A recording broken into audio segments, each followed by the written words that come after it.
Yeah. Yeah, we are live. Hello, everyone. I welcome you to the today's session of Ultrasound in Pregnancy by Apollo Cradle. And to speak on this topic today, I would like to welcome Dr. Preeta Islur. She's an in-house consultant, in-house gynecologist. To give a brief background about her doctor, doctor has done her MBBS and DGO in gynecology and obstetricians. Then she's done her DNB and fellow in fetal medicine. She is a fetal medicine expert with Brookfield Center, and we have her today to talk about the ultrasound in pregnancy. She's going to throw a light about the on the topic of what is to be done, what are things to be taken care of, and all that. So we welcome you, doctor, to the session, and it's all over. Yeah, we're looking forward to hear from you. Thank you, ma'am. Thank you. Thank you for that kind introduction. Hello, everybody. I'm Dr. Preeta Eslur. I'm a consultant in fetal medicine at Apollo Cradle Brookfield Hospital. Today, I'll be talking to you about basic fetal medicine care in pregnancy. What is fetal medicine, and how do we help you in your pregnancy? Basically, we look at your baby. That is in a simple term, if I have to tell you. Because pregnancy, there are two people, the mother and the unborn baby. So there are two patients actually. So we will be actually looking at the unborn child and its care through the pregnancy. And I'll be taking you through the basic scans that we require to do in pregnancy and what do we actually infer from those scans and common problems that we deal with in pregnancy and fetal interventions. So, to begin with, the first scan is the early pregnancy scan where we confirm the pregnancy. This is done around 6 to 8 weeks, depending on when you report to the hospital. So, this is a basic scan to confirm that the pregnancy is within the uterus. In the early pregnancy time, there can sometimes be complications where the pregnancy can be implanted inside the tube, what we call as an ectopic pregnancy.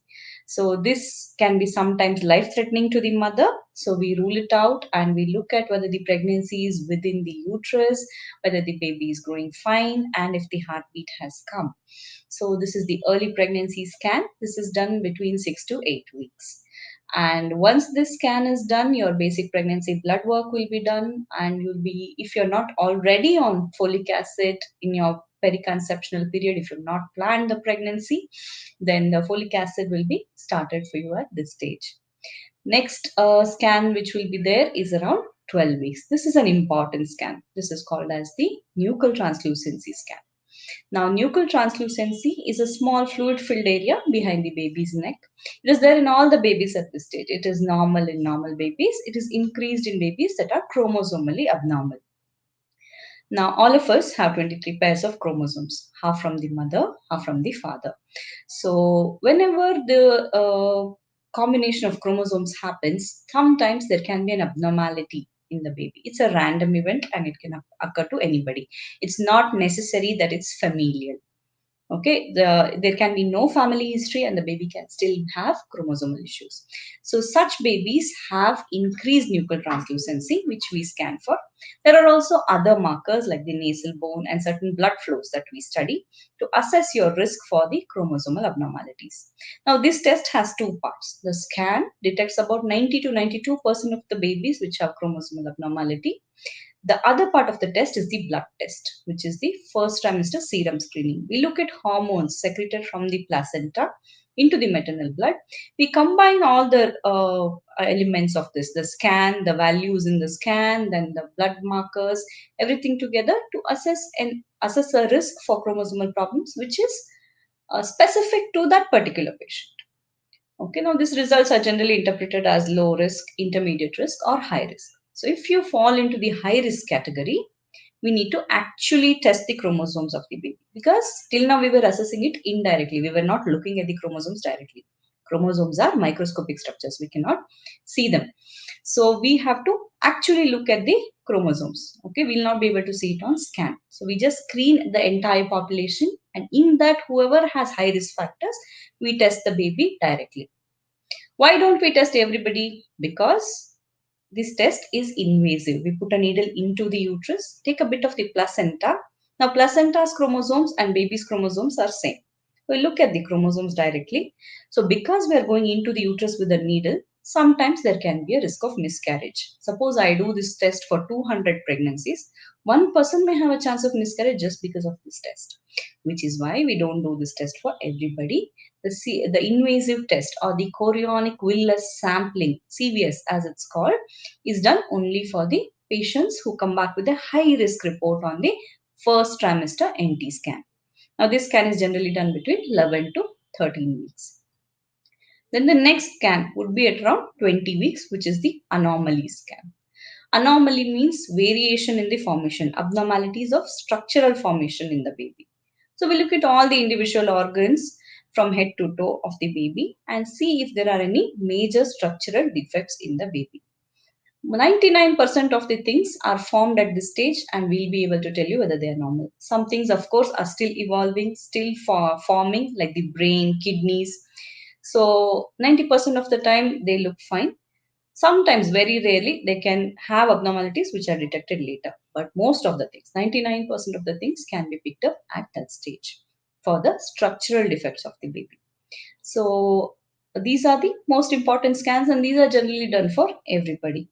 Now, certain people can have high risk factors, like they can be diabetic, or they can have certain blood disorders, like they may have rheumatoid arthritis, or they may have phospholipid syndromes. They may be on medications for other autoimmune problems.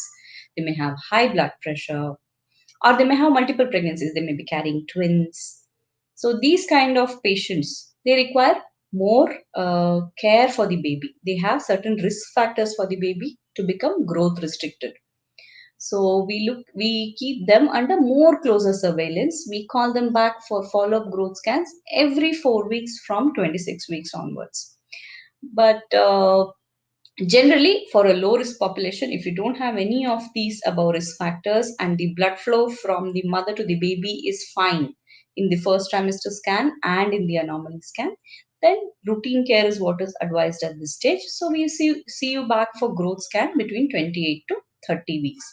At that stage, of course, your sugar test will also be done. The GTT test for the diabetes in pregnancy will also be done at that stage. And we look at the growth of the baby. At this stage, we basically assess the weight of the baby, whether the growth curve is normal or not. Now, every baby has its own graph. We all are different, and also our babies, they grow in their own graphs, they grow in their own curve. So we look at whether this curve, which we have already ascertained in the previous two scans, whether it's following that pattern or there's any variation, whether all the organ development is fine. The amniotic fluid around the baby is normal, and also whether the cervical length and blood flows in the baby are good.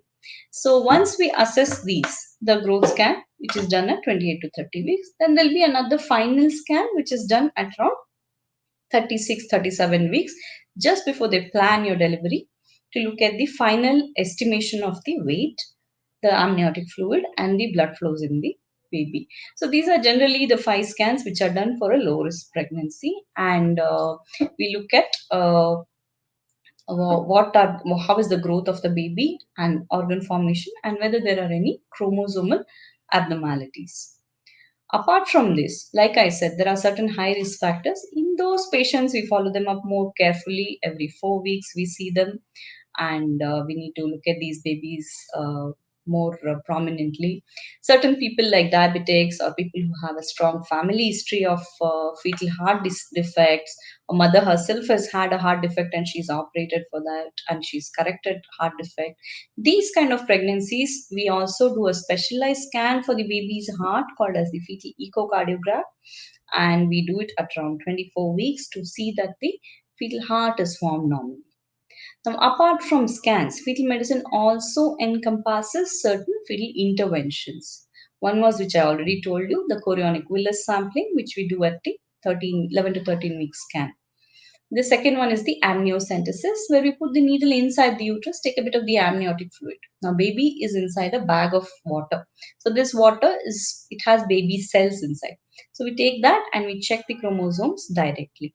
Sometimes there can be some families where there are genetic disorders, like the mother and the father are carriers for a particular gene, like thalassemia being the commonest, blood disorders, or there are some other history of, say, muscular disorders in the family. So in such babies, we need to do a specific genetic test, not karyotyping. We look at the gene which causes these problems and we check whether the baby has that gene and what is the chance of baby manifesting with the problems in with of these genes. So in them we do the amniocentesis, and we look at the amniotic fluid for this specific gene in the baby and look at the abnormalities. So whenever we do a genetic test, it's important that we have the parents' genes mapped out. We have the abnormal gene from both the parents, and we know what is the exact gene combination so that we can assess the risk of the babies well. And apart from this, sometimes when there are multiple pregnancies, like say twins or triplets, whenever patients go for fertility interventions, there can be higher order pregnancies. They can end up with triplets, or I have even seen five babies, quintuplets.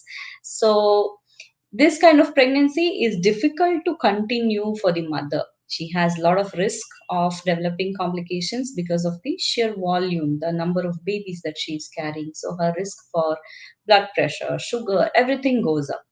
So sometimes they opt for reduction of the babies. They want the triplets to be reduced to twins. They just want to carry forward two babies. So this is done as a fetal reduction procedure, where we reduce one of the babies by putting some chemical into the heart of the baby, so that her risk of having a complication in pregnancy is reduced and she can continue the pregnancy as a twin pregnancy.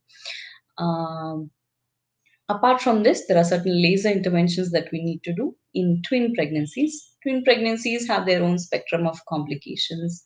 Sometimes there can be blood flow problems that can be flowing more in one baby, less in another baby. They share their placenta. We call such babies as monochorionic twins.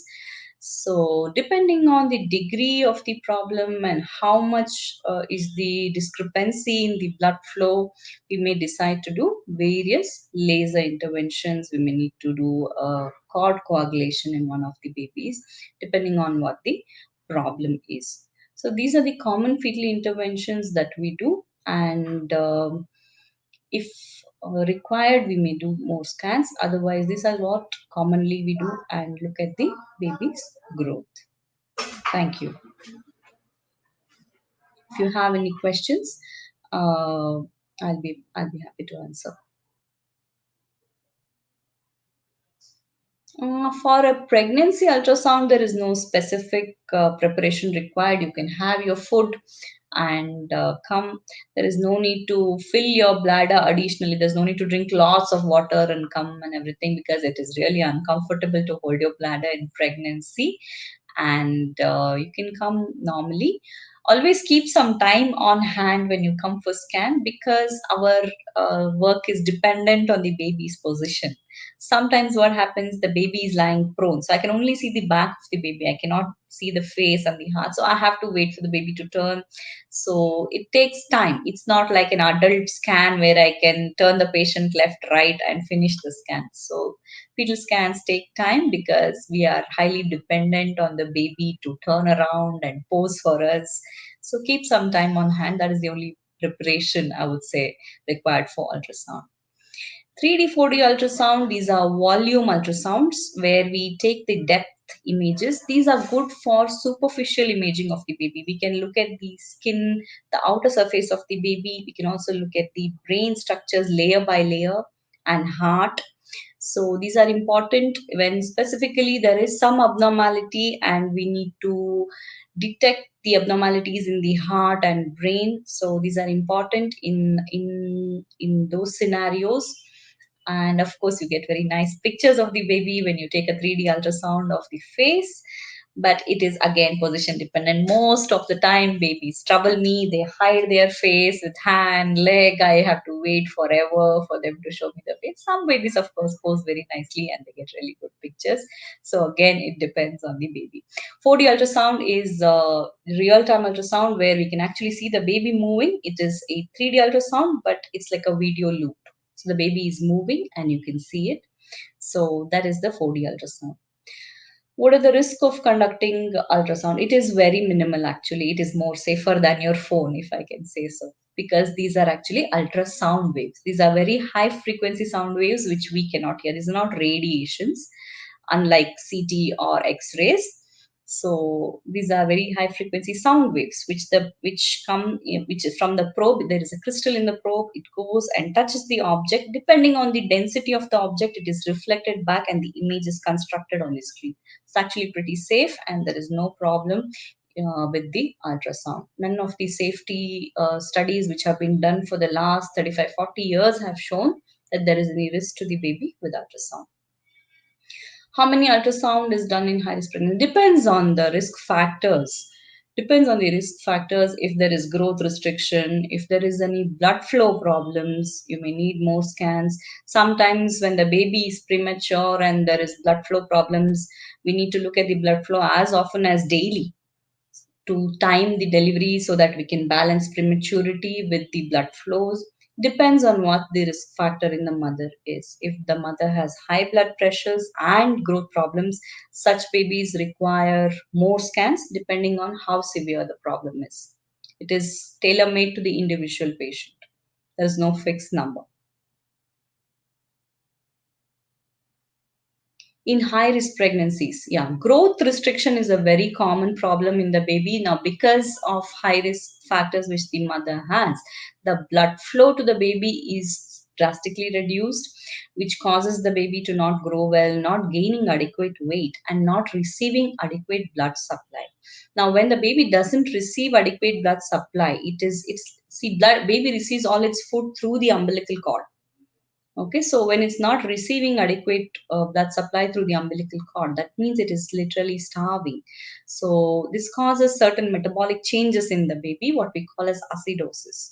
So this can affect the baby's kidneys, baby's brain. So we need to look at certain parameters to assess that it's safe to keep the baby inside. We cannot deliver the baby very prematurely also. It should be able to breathe on its own and it should be able to sustain. So we have to, it's a fine balance between prematurity and growth restriction. How much growth restriction we can wait inside and monitor and wait for a day or two, for a week, for the lungs to mature. So balance that with the prematurity. Suppose a baby is 30 weeks and I can push it to 32 weeks and the doctors are holding fine, that baby has a much better chance of survival than being delivered at 30 weeks. So, to conclude this meeting, I would like to say that fetal medicine is a upcoming branch, and it's like a bridge between your obstetrician and the radiological findings of your baby. So we connect the dots, and we strive for an optimal outcome in the baby, so that a healthy baby and a healthy mother have a happy outcome together. Thank you. Thank you, ma'am. Thank you so much. It was wonderful. It was a very informative session here. Thank you. Thank you.